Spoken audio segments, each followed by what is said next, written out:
సభకి నమస్కారం. ఇంతసేపు రాజశేఖర రెడ్డి గారి మీద అభిమానంతో సహనంగా అందరి వక్తల యొక్క వారు ఎక్స్ప్రెస్ చేసిన నిజంగా నాకు గుండె బరువెక్కుతా ఉంది. కొంచెం మాట్లాడాలంటే మాట తడబడుతూ ఉంది.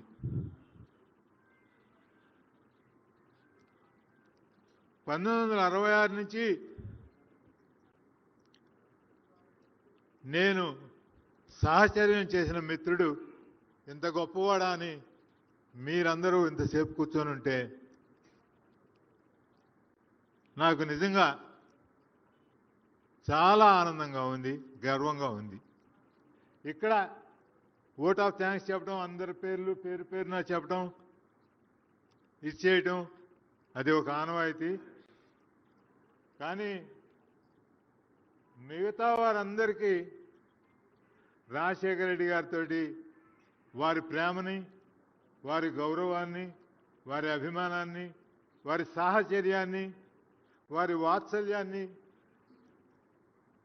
చవిచూసిన వాళ్ళు లేని వారు, వారితోటి పాటు ఈక్వల్ హోదాలో ఈక్వల్గా ఉన్న వ్యక్తి భూపేంద్ర సింగ్ హుడా గారు. వారు ఇంత శ్రమపడి 24 మంది వారి సహచరులతో కలిపి భూపేంద్ర సింగ్ హుడా గారు ఇక్కడికి వచ్చారు. ఇంకా నిజంగా చెప్పాలంటే భూపేంద్ర సింగ్ హుడా గారు కూడా రాజశేఖర రెడ్డి గారికి చిరకాల మిత్రులు. 96లోనే వారు పులివెందులు వెళ్ళారు.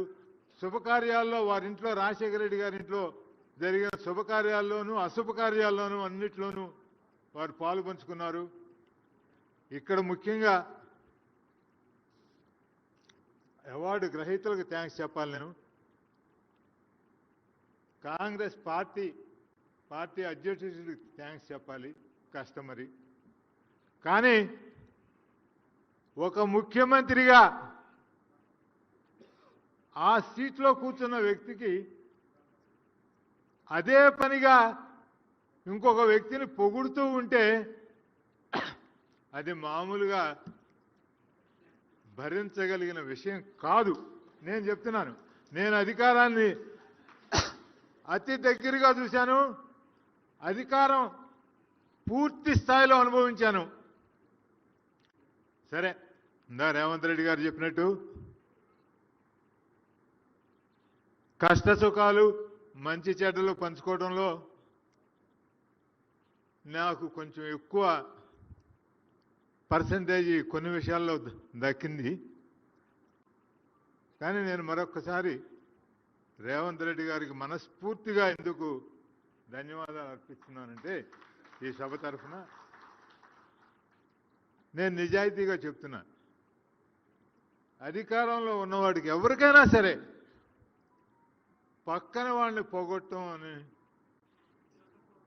వాడి పొగుడుతూ ఉంటే మనం దాన్ని సహించడమే కాకుండా మిగిలిన వాళ్ళకంటే ఎక్కువ సంగతులు చెప్పిన నాకు తెలిసి అతని సక్సెస్కి అదే కారణమేమోనని నేను అనుకుంటున్నాను. అతని తెలివితేటలకి, అతని చాలామంది సహనం లేదంటారు రేవంత్ రెడ్డికి.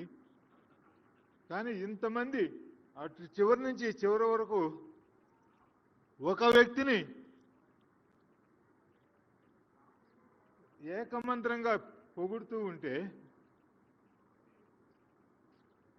అది నిజంగా నేను మీ సహనాన్ని ఇంకా పరీక్షించుకోను. మా బట్టి ఆయన దగ్గర చదువు నేర్చుకున్నాడు. మా అధ్యక్షుడు వేర్ హౌసింగ్ కార్పొరేషన్ చైర్మన్గా ఉన్నాడు. సరే, రఘువీరారెడ్డి గారంటే ఇంచుమించుగా నా అంత క్లోజ్గా ఉండేవాడు ఆయన. కాకపోతే రాజశేఖర రెడ్డి గారితో పరిచయం వరకు ఇంకా దాని తర్వాత అయింది. మా శ్రీధర్ బాబు గారు అయితే వారి తండ్రి గారు మా మిత్రుడు. సో బాల కాంగ్రెస్ నుంచి మాతోటే ఉన్నాడు. ఎంఎస్కో విజయ్ కుమార్ కూడా ఆత్మీయ బంధం ఉండేది. సుభాష్ పాలేకర్ గారికి, మా కుటుంబ సభ్యులకి, డాక్టర్ సుధా నాగేశ్వర గారికి, వీరు కాకుండా తెర వెనుక కొంతమంది బాగా ఈ సభ సక్సెస్ అవడానికి ఇచ్చేశారు. శరత్ అని ఈ హోటల్ మేనేజింగ్ డైరెక్టర్ గారు, ఆయన తన ఇంట్లో ఫంక్షన్కి ఎంత శ్రద్ధ తీసుకుంటాడో అంత శ్రద్ధ తీసుకున్నాడు. అట్లాగే శ్రీకాంత్ గౌడ్ గారు, మన రుద్రరాజు గారు, కాంగ్రెస్ కార్యకర్తలందరూ ఇది నా సొంత ఇంట్లో నా స్వయంగా నేను పాల్గొనాలి అని హృదయపూర్వకంగా ఇక్కడికి వచ్చి వారికి నిజమైన శ్రద్ధాంజలి ఘటించినందుకు సభికులందరికీ మరొకసారి నా హృదయపూర్వక కృతజ్ఞతలు తెలియజేస్తూ గుడా సాబ్కి, రేవంత్ రెడ్డి గారికి ప్రత్యేకమైన ధన్యవాదాలు తెలియజేస్తూ ఈ సభ సాకారం అయ్యేందుకు సహకరించిన బట్టి గారికి, మా పిసిసి అధ్యక్షుడికి, మా సిడబ్ల్యూసి మెంబర్కి, శ్రీధర్ బాబు గారికి పేరు పేరున ధన్యవాదాలు చెప్పుకుంటూ సెలవు తీసుకుంటున్నాను. Thank you all.